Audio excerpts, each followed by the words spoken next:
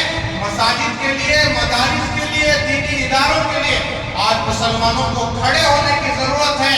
آپ اپنی خواہشات کو چھوڑ دیں تھوڑی دیر کے لیے، اپنی ضرورتوں کو چھوڑ دیں، جو جائز خواہشات ہیں، جائز ضرورتیں ہیں، آئیے آج مل کر یہ سارے فتنے کا دفاع کریں گے، اس کو ختم کریں گے۔ اس کو ختم کرنے کا راستہ، طریقہ آج انشاءاللہ آپ کے سامنے اس بات کا اعلان جو کیا جا رہا ہے۔ 24 تاریخ اتوار کا دن، آج جمعہ ہے، کل نہیں پرسوں عصر کی نماز میں تمام حضرات قادریہ مسجد کو پہنچے، جیسے مستورات ہماری ماں بہنیں 20 تاریخ کو پہنچی تھی۔ اللہ سب کو قبول کرے۔ اب مردوں کی باری ہے، 24 تاریخ کو اپنی مردانہ طاقت دکھائیں اور دین کے لیے کھڑے ہو، شریعت کے لیے کھڑے ہو، اپنے کاروبار کو بند کر دے۔ جو کچھ آپ کے تقاضے ہیں ظہر تک، ظہر کے بعد نکلنے کی تیاری، عصر کو وہاں پہنچنا ہے، اور شریعت کی حفاظت کے لیے اور دین کی حفاظت کے لیے، اوقاف کی حفاظت کے لیے ہمیں وہاں جمع ہونا ہے اور اپنے کاروبار کو چھوڑنا ہے۔ اور یہ جمعہ کا جو پلیٹ فارم ہے، آج پورے مساجد میں تقریباً ہمارے اس ملک میں امت کو بیدار کیا جا رہا ہے، لیکن امت کا تھوڑا سا طبقہ، مختصر سا طبقہ، میں نے جب بیان شروع کیا تھا 2-3 صف تھے، بس کتنے صف تھے؟ 2-3 صف۔ پھر 1 بجے کچھ لوگ آئے، 1:15 بجے کچھ لوگ آئے، 1:30 بجے کچھ آئے۔ دیکھو ابھی بھی آ ہی رہے ہیں، کیسے 2 رکعت جمعہ پڑھنے آ رہے ہیں۔ بعض لوگوں کا اعتراض ہے جمعہ کا بیان یہ جو اردو میں کیا جا رہا ہے، یہ کہاں سے ثابت ہے؟ یہ جناب محمد رسول اللہ سے ثابت ہے۔ اللہ کے رسول کی زبان عربوں کی زبان، مکے والوں کی زبان عربی تھی۔ حضور عربی میں بیان کرتے تھے، حضور عربی میں حالات بیان کرتے تھے، نصیحت کرتے تھے اور احادیث بیان کرتے۔ اب چونکہ ہمارے اندر عربی سننے اور سمجھنے کی صلاحیت نہیں ہے، عربی کا ترجمہ ہم نہیں جانتے، تو اردو میں بیان کرنا پڑتا ہے۔ قرآن کی آیتیں اس کو لے کر، حدیث کو لے کر اس کا خلاصہ بیان کرنا ہوتا ہے۔ تو لہذا 1:15 بجے اللہ کے گھر میں اللہ اس کے رسول کی بات شروع ہوتی ہے، اور ہم مسلمان ہیں، اتنے شرم کی بات ہے ہم 1:30 بجے آ رہے ہیں، 1:45 بجے آ رہے ہیں، جماعت کے کھڑے ہونے کے وقت آ رہے ہیں۔ میں آپ پر اعتراض اور تنقید اور آپ کو بدنام نہیں کر رہا ہوں، جی آپ کے کیا تقاضے ہیں میں نہیں جانتا، آپ کی کیا ضرورت ہے میں نہیں جانتا، ہو سکتا ہے آپ فیکٹری سے، کمپنی سے تھوڑا وقت لے کر آ رہے ہوں، لیکن یاد رکھیں مسلمانوں، 12:30 بجے کاروبار حرام ہو جاتا ہے، تجارت حرام ہو جاتی ہے، بزنس حرام ہو جاتا ہے۔ کوئی گوشت کی دکان کھلی رکھا ہے، 12:30 کے بعد بھی، اذان کے بعد بھی وہ بکرے کی گوشت کی دکان نہیں چلا رہا ہے، میں ڈنڈے کی چوٹ پر منبر رسول سے کہہ رہا ہوں، وہ خنزیر اور سور کا گوشت بیچ رہا ہے، وہ جانور اور حلال جانور کا گوشت نہیں بیچ رہا ہے، یہ ناجائز، اس کی کمائی حلال نہیں ہے، حرام ہے، اور خریدنے والا بھی حرام کام کر رہا ہے۔ اور میں آپ سے ادباً گزارش کرتا ہوں، جمعہ کی قدر کریں، جمعہ کی عزت کریں، اللہ کے گھر میں برابر وقت پر آ جائیں، اذان کے بعد جلدی آ جائیں، اللہ رسول کی بات سنیں۔ آپ دیکھیں گے انشاءاللہ چند ہی جمعہ میں آپ کی زندگی میں، آپ کے کاروبار میں، آپ کی کمائی میں اللہ کیسی برکت دیں گے۔ یہ جمعہ کی قدردانی کرنے کا نتیجہ ہے۔ لہٰذا 1:30 بجے، 1:45 بجے آ کر صرف 2 رکعت نماز پڑھ لینا، اپنے آپ کو مسلمان ثابت کرنا، یہ بہت بڑی بد نصیبی کی بات ہے۔ لہٰذا آئندہ میں گزارش کروں گا آپ سب برابر بیان سے پہلے تشریف لائیں، سنتیں پڑھیں، ذکر کریں، تلاوت کریں اور بیان کو غور سے سنیں، اور ایک ہی پلیٹ فارم ہمارے لیے باقی رہ گیا ہے جس کے ذریعے سے امت کے ہر طبقے تک بات پہنچانا اور شریعت سمجھانا آسان ہے۔ اس کے علاوہ مسلمان باہر ہوتے ہیں نماز کے بعد، جیسے ہی سلام پھیرا جاتا ہے تو مسلمان نکلنا شروع ہو جاتے ہیں، نہ سنتوں کی پرواہ ہے نہ دعا کا خیال ہے۔ لہذا اب پورا ہفتہ بے دینی گناہوں کے ماحول میں، بازار کے ماحول میں ہے تو ایمان کا کیا حق ہو رہا ہوگا۔ لہذا ایمان پر ہماری زندگی گزرے، ایمان پر موت آئے، اس کے لیے جمعہ کے تعلق سے جو اہم باتیں ہیں اور جمعہ کے دن کی جو قدردانی ہے اس کا لحاظ کرتے ہوئے سب شریک ہوں، اور خاص طور سے 24 تاریخ کو جو جلسہ اجلاس ہے قدس صاحب کے مکان میں، وہاں سب حضرات عصر کی نماز کو وہاں پہنچے، 10 بجے تک ہوگا، ساری باتیں غور سے سنیں اور جو کچھ اکابرین کہیں گے اس پر 100% عمل کرنے کی فکر کریں، کوشش کریں۔ اللہ تبارک و تعالیٰ سے دعا ہے ہم سب کو اللہ تعالیٰ ان تمام باتوں پر عمل کرنے کی توفیق عطا فرمائے، اخلاص و استخلاص عطا فرمائے۔ آخر میں گزارش ہے جاتے ہوئے اللہ کے گھر کا جس طرح ہر جمعہ تعاون کرتے ہیں، دل کھول کر تعاون کرتے ہوئے جائیں، اللہ کے اس دینے کو قبول فرمائے، آپ کی تجارت ہماری کاروبار میں اللہ خوب برکت عطا فرمائے، دنیا اور آخرت میں اللہ بہترین بدلہ عطا فرمائے۔